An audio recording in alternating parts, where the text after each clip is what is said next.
Hujan turun seperti tidak ingin berhenti. Jalanan desa kecil di pinggir hutan tampak kosong. Hanya suara kodok dan ranting patah yang terdengar samar di antara kabut tipis. Di ujung kampung berdiri sebuah rumah reot milik seorang pria yang bernama Rahmat. Orang-orang mengenalnya sebagai pria pendiam yang mulai kehilangan akal sejak istrinya meninggal 3 tahun lalu. Namun, yang paling aneh bukan kesedihannya, melainkan anak laki-lakinya. Anak itu bernama Dani, berusia 7 tahun, tapi tubuhnya kurus seperti ranting kering. Kulitnya pucat kebiruan, matanya cekung, dan hampir setiap malam ia menjerit ketakutan tanpa sebab. Kadang ia bicara sendiri di pojok kamar, kadang tertawa saat semua mulai tidur. Warga kampung percaya Dani diganggu sesuatu, tapi Rahmat selalu marah jika ada orang yang membicarakannya. "Aku bisa sembuhkan anakku sendiri," bentaknya suatu malam ketika Pak RT datang membawa ustaz kampung. Sejak saat itu, Rahmat semakin jarang terlihat. Ia berhenti bekerja di kebun. Rumahnya selalu tertutup rapat. Bahkan beberapa warga mulai mencium bau anjir seperti darah dari belakang rumahnya setiap tengah malam. Sampai suatu malam, seorang pemuda kampung bernama Fikri melihat Rahmat berjalan menuju hutan sambil menggendong Dani. Hujan deras membasahi tubuh mereka. Rahmat membawa lampu minyak kecil, sementara Dani terus menangis ketakutan. "Ayah, jangan ke sana. Aku takut." Tapi Rahmat terus berjalan.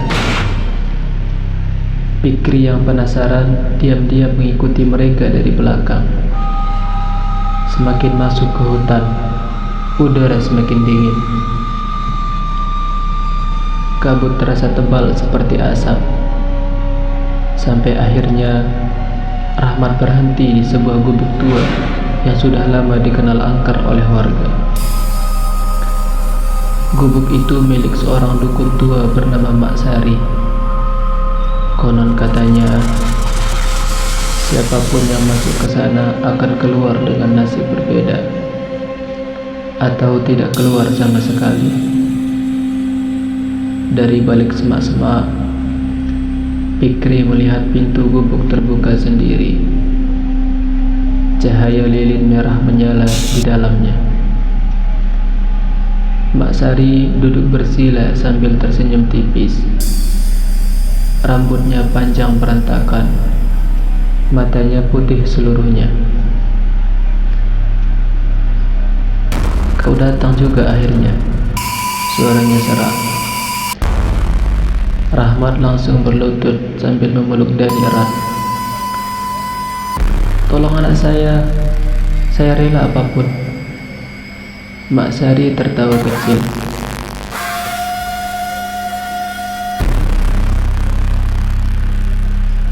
Semua orang bilang begitu, tapi tidak semua sanggup membayar harga. Dani mulai menangis histeris.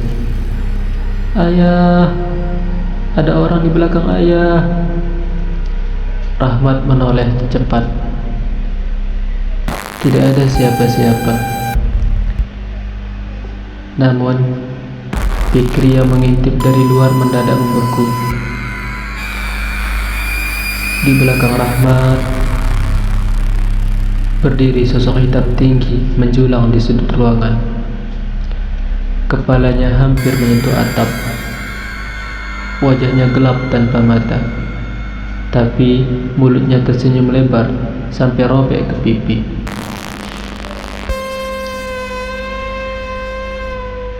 Fikri menutup mulutnya sendiri agar tidak berteriak.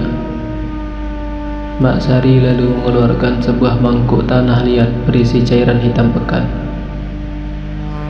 Kalau ingin anakmu hidup, maka hidupmu harus ditukar. Rahmat terdiam. Tangannya gemetar. Dani memeluk ayahnya sambil menangis keras. Namun perlahan, Rahmat justru tersenyum. Senyuman yang membuat bulu kuduk Fikri berdiri.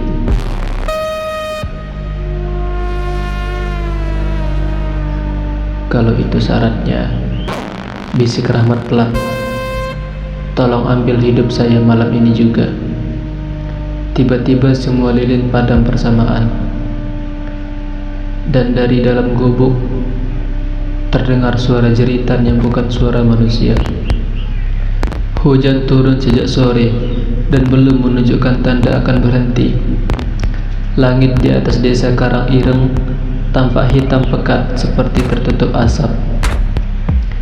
Angin malam bertiup pelan melewati pepohonan bambu di belakang rumah-rumah warga, menimbulkan suara gemerisik yang terdengar seperti bisikan panjang. Di desa itu ada satu rumah yang selalu menjadi bahan pembicaraan sejak beberapa bulan terakhir. Rumah milik Pak Rahmat. Rumah kayu tua itu berdiri paling ujung, dekat jalan setapak menuju hutan. Cat dindingnya mengelupas, atapnya bocor di sana-sini, dan lampu terasnya selalu redup kekuningan. Tidak ada yang benar-benar berani mendekat setelah maghrib, sebab sejak istrinya meninggal secara mendadak 3 tahun lalu, Rahmat berubah menjadi pria yang aneh. Dulu ia dikenal ramah, tapi sekarang ia lebih sering mengurung diri bersama anak sematawayangnya, Dani. Malam itu, Rahmat duduk sendirian di ruang tamu sambil memandangi hujan dari jendela kayu yang sedikit terbuka. Wajahnya tampak aneh dan lelah. Matanya cekung seperti orang yang sudah lama tidak tidur tenang. Dari dalam kamar terdengar suara batuk kecil. Rahmat segera berdiri dan masuk menghampiri anaknya. Dani terbaring lemah di atas kasur tipis. Tubuh bocah 7 tahun itu semakin kurus dari hari ke hari. Kulitnya pucat, bibirnya kering, dan matanya sering menatap kosong di sudut ruangan, seolah melihat sesuatu yang tidak terlihat oleh orang lain. "Ayah," bisik Dani lirih. "Iya nak, orang itu datang lagi." Rahmat langsung diam. Suasana kamar mendadak terasa dingin. "Orang yang mana?" tanya Rahmat pelan. Dani perlahan mengangkat tangannya menunjuk lemari kayu di sudut kamar. "Itu..." Rahmat menoleh cepat. Tidak ada apa-apa di sana. Hanya lemari tua dan bayangan gelap akibat lampu minyak yang bergoyang tertiup angin. Rahmat memaksakan senyum lalu mengusap kepala anaknya. "Tidak ada siapa-siapa. Kamu cuma mimpi." Namun Dani justru memeluk selimutnya lebih erat. Dia bilang, "Sebentar lagi ayah ikut mati." Kalimat itu membuat tubuh Rahmat menegang. Sudah hampir 2 bulan Dani sering berbicara aneh seperti itu. Kadang tengah malam ia menangis sambil menatap langit-langit kamar, dan kadang tertawa sendiri. Pernah di suatu malam, Rahmat menemukan anaknya berdiri di depan rumah saat hujan deras. padahal pintu terkunci dari dalam. Yang lebih membuat Rahmat takut, semua ucapan Dani perlahan menjadi kenyataan. Seminggu lalu, Dani berkata, kambing Pak Lurah akan mati. Besoknya, kambing itu ditemukan hangus terbakar di kandang tanpa sebab. 3 hari lalu, Dani bilang sungai belakang desa akan memakan korban. Dan sore tadi, seorang anak kecil ditemukan hanyut di sana. Rahmat mulai percaya ada sesuatu yang mengikuti anaknya. Tetapi setiap kali warga menyarankan bantuan ustaz atau orang-orang pintar, Rahmat selalu menolak mentah-mentah. Karena sebenarnya ia menyimpan rahasia yang tidak diketahui siapapun. Malam semakin larut. Hujan mulai reda, menyisakan suatu tetesan air dari atap bocor. Rahmat akhirnya tertidur di kursi dekat kamar Dani karena kelelahan. Namun, setiap pukul 2 dini hari, ia terbangun mendadak. Suara langkah kaki terdengar dari luar rumah. Pelan, berat.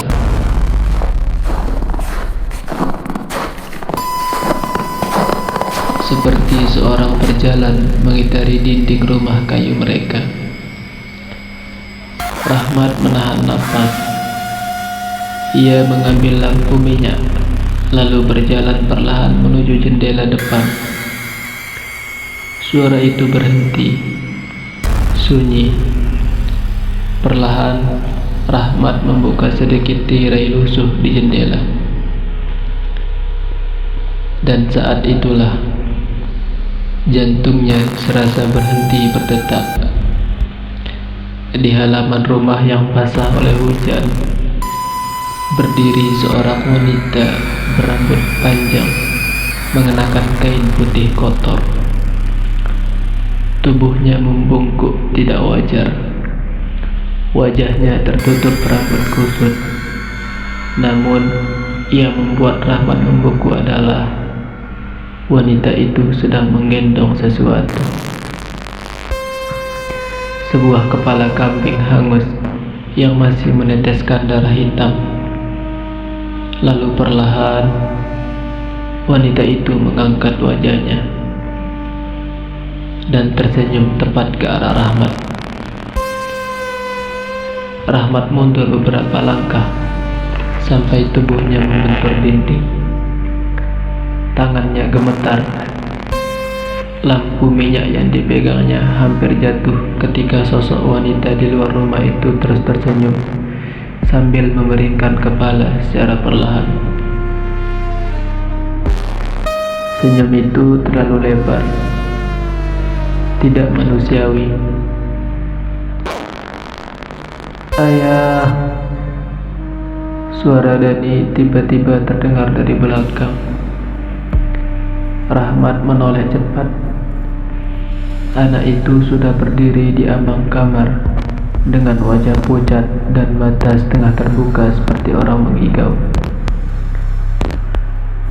"Dia masuk." Belum sempat Rahmat bertanya, terdengar suara ketukan keras dari pintu depan.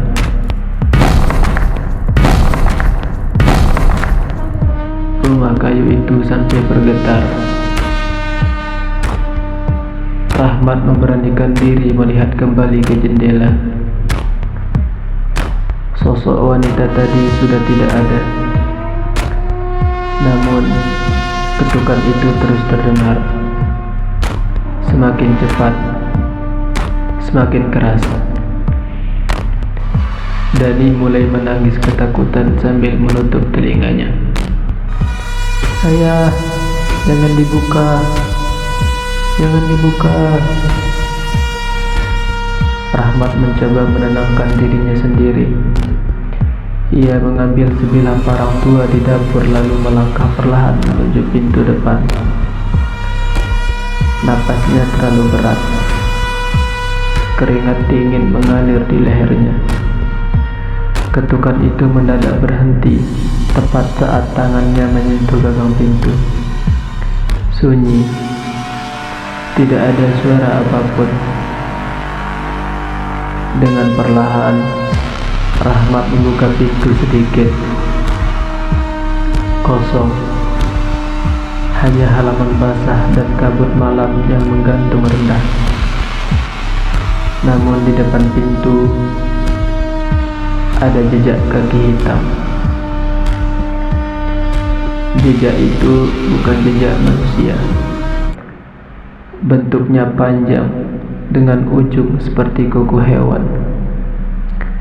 Jejak basah itu masuk ke dalam rumah, seolah sesuatu telah berjalan melewati Rahmat tanpa terlihat. Tubuh Rahmat langsung melemas.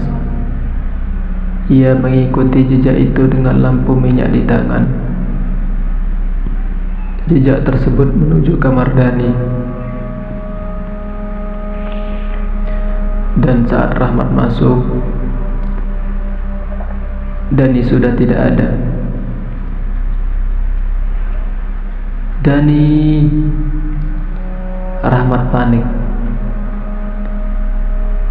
Ia mencari bawah tempat tidur, dapur, kamar mandi kecil di belakang rumah, tetapi anaknya menghilang begitu saja. Lalu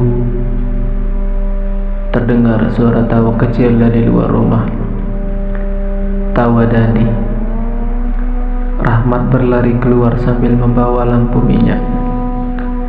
Hujan gerimis kembali turun ketika ia melihat Dani berdiri di dekat pohon pisang belakang rumah. Anaknya berdiri membelakangi dirinya. Diam.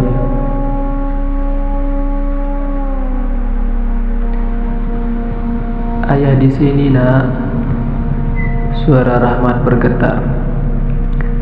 Dani perlahan menoleh, dan darah Rahmat terasa berhenti mengalir. Mata anak itu hitam seluruhnya. Bibirnya tersenyum tipis. Lalu dengan suara yang bukan suara anak kecil, Dani berkata pelan, "Dia mau ayah sekarang."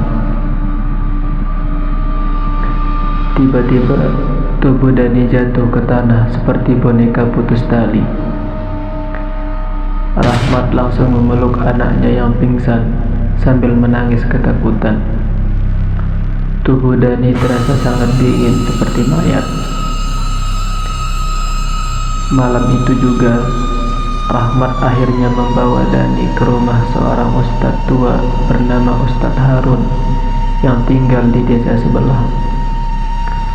Ustadz Harun dikenal sering membantu warga yang terkena gangguan gaib. Begitu melihat Dani, wajah Ustadz langsung berubah pucat. "Dari mana kamu membawa ini?" tanyanya pelan. Rahmat bingung. "Ini anak saya, Ustadz." Ustadz Harun menggeleng perlahan sambil membaca doa dengan suara gemetar. "Bukan, maksud saya makhluk yang menempel pada anakmu." Ruangan mendadak terasa dingin. Lampu rumah berkedip pelan. Ustadz Harun lalu membuka baju Dani sedikit, dan Rahmat langsung membeku. Di dada anaknya ada bekas telapak tangan hitam. 5 jari panjang seperti cakar. Bekas itu perlahan bergerak seperti hidup di bawah kulit. Rahmat hampir muntah melihatnya. "Apa yang sebenarnya terjadi pada anak saya?" teriaknya panik. Ustadz Harun menatap Rahmat dalam-dalam. Tatapan yang penuh ketakutan.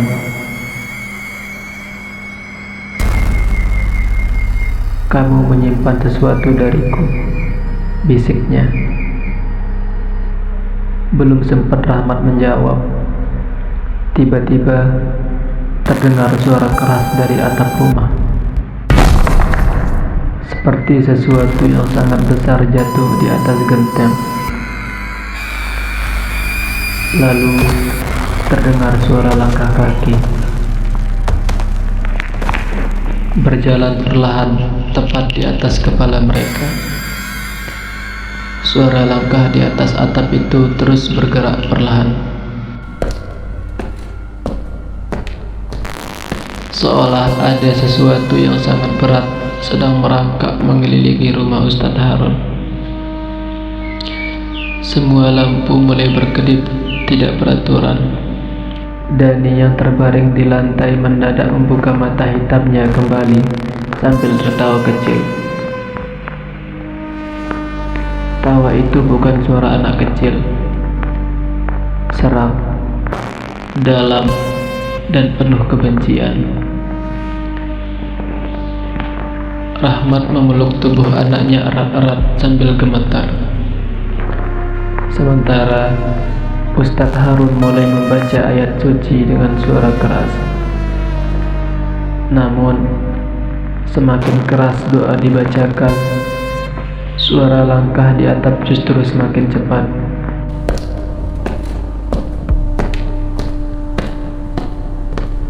Debu berjatuhan dari langit-langit rumah. Lalu tiba-tiba sesuatu mencagar genteng dari atas. Suara gesekan kukunya membuat Rahmat merinding sampai ke tulang belakang. Astagfirullah. Ustadz Harun mundur perlahan. Rahmat baru pertama kali melihat lelaki setua itu benar-benar ketakutan. "Ustadz, tolong anak saya." Namun, Ustadz Harun justru menatap Rahmat dengan wajah marah bercampur takut. "Kamu bohong sama saya," bentaknya. Rahmat terdiam. "Apa yang kamu lakukan sampai malam ini mengikuti anakmu?"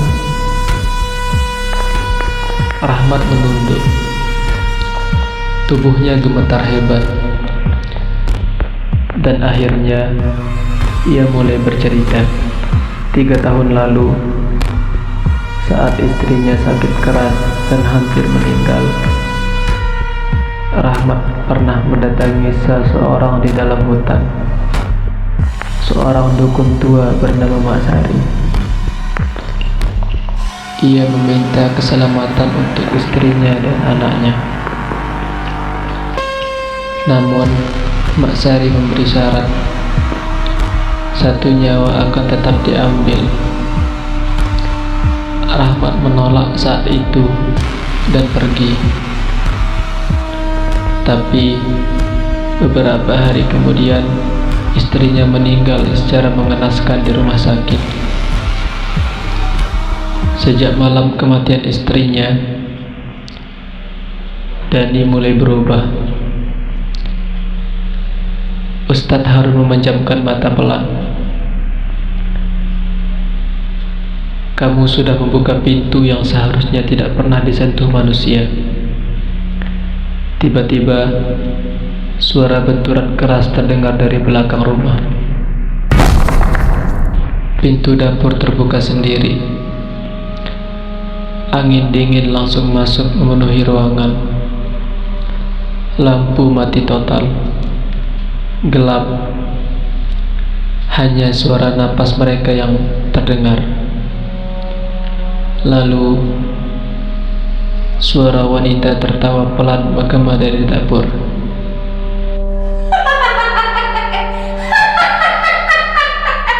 Rahmat langsung mengenali suara itu. Mak Sari. Ustadz Harun buru-buru menyalakan senter kecil. Cahaya redup itu menyorot ke arah dapur, dan di sana Mak Sari berdiri sambil tersenyum. Tubuhnya kini jauh lebih mengerikan. Kulitnya hitam membusuk, matanya putih kosong, dan lehernya miring hampir patah. Di belakangnya berdiri sosok tinggi hitam yang pernah dilihat Fikri di gubuk hutan. Makhluk itu terlalu tinggi untuk disebut manusia. Kepalanya menempel di langit-langit. Tangannya yang panjang sampai menyentuh lantai. Dari mulutnya keluar suara napas berat seperti binatang kelaparan. Waktunya menagih janji, bisik Mak Sari. Rahmat mundur sambil memeluk Dani. Aku tidak pernah setuju. Aku tidak pernah setuju. Mak Sari tertawa keras. Tapi namamu sudah diberikan malam itu. Tiba-tiba Dani menjerit kesakitan. Bekas telapak tangan hitam di dadanya mulai bergerak semakin besar. Kulit anak itu menghitam, perlahan menjadi terbakar dari dalam. Rahmat menangis histeris. Tolong anak saya. Ustadz Harun segera menarik Rahmat mendekat. Hanya ada satu cara sekarang. Rahmat menatapnya penuh harapan. Ustadz itu lalu berkata pelan, makhluk itu datang untuk mengambil nyawa peganti. Ruangan mendadak hening. Rahmat perlahan memahami maksud ucapan itu. Dan sebelum ia sempat bicara, makhluk hitam di belakang Mak Sari mendadak bergerak cepat. Sangat cepat. Dalam sekejap, tubuh Ustadz Harun terangkat ke udara seperti disekik sesuatu yang tak terlihat. Lehernya patah di depan Rahmat. Darah menyembur ke lantai. Rahmat menjerit ketakutan sambil memeluk Dani yang terus kejang-kejang. Sementara Mak Sari tersenyum makin lebar. Pilih sekarang, bisiknya lirih.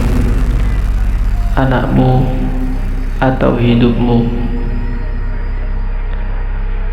Rahmat jatuh berlutut di lantai yang dipenuhi darah. Tubuh Dani masih kejang-kejang dalam pelukannya.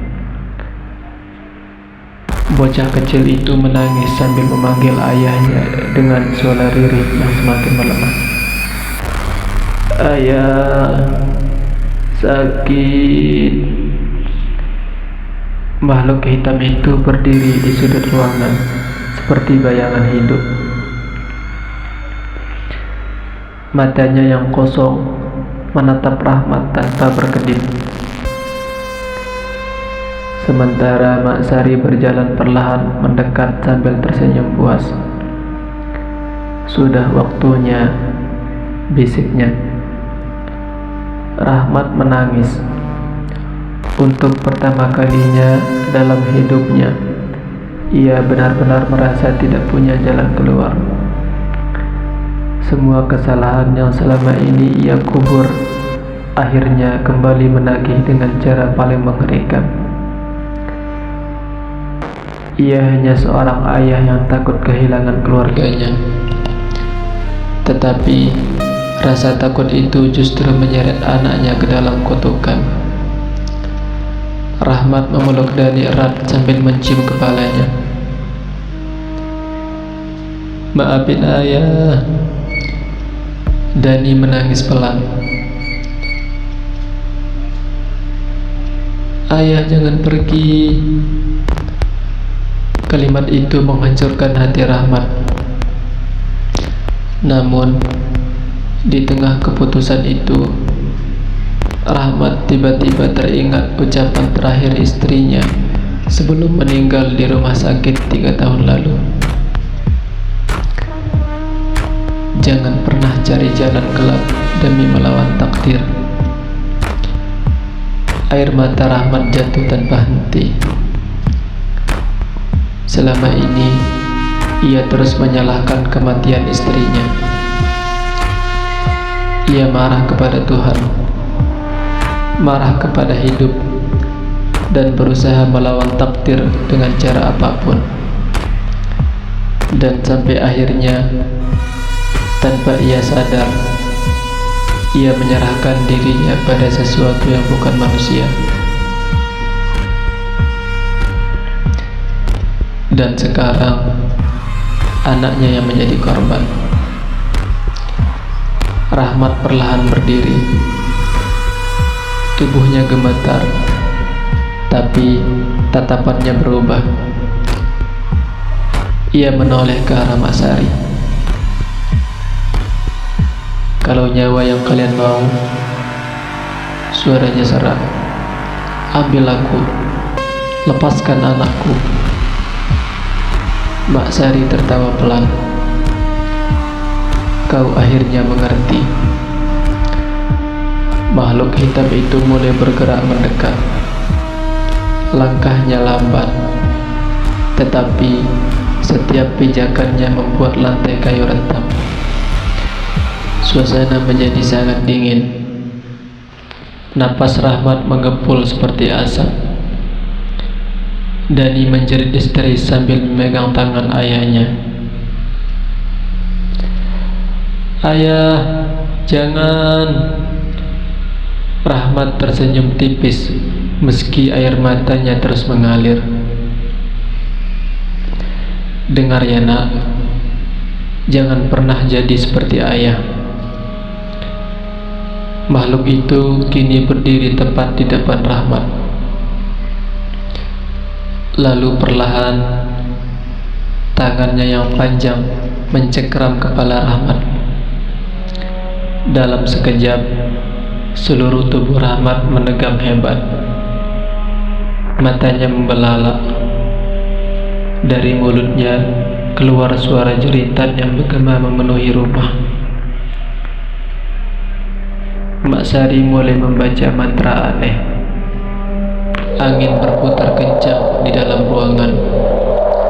Lampu kembali menyala dan mati berulang kali. Dan di tengah jeritan itu, Rahmat melihat bayangan istrinya berdiri di dekat Dani.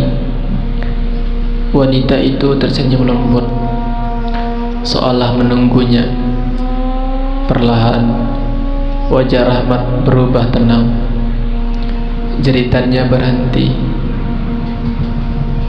Tubuhnya jatuh ke lantai dengan mata terbuka kosong. Sunyi, sangat sunyi. Makhluk hitam itu perlahan menghilang seperti asap.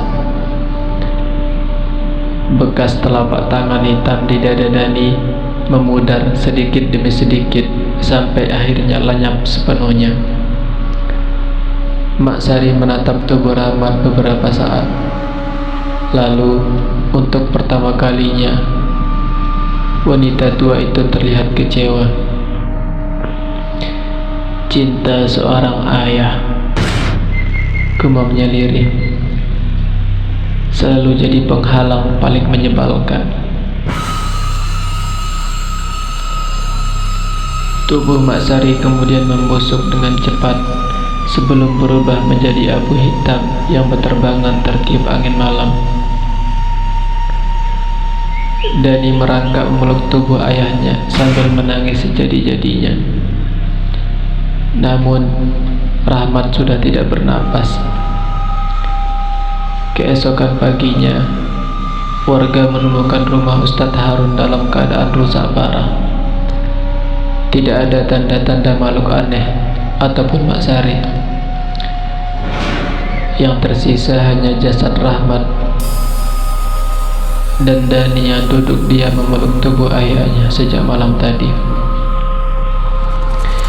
Sejak kejadian itu, Dani tinggal bersama pamannya di kota lain.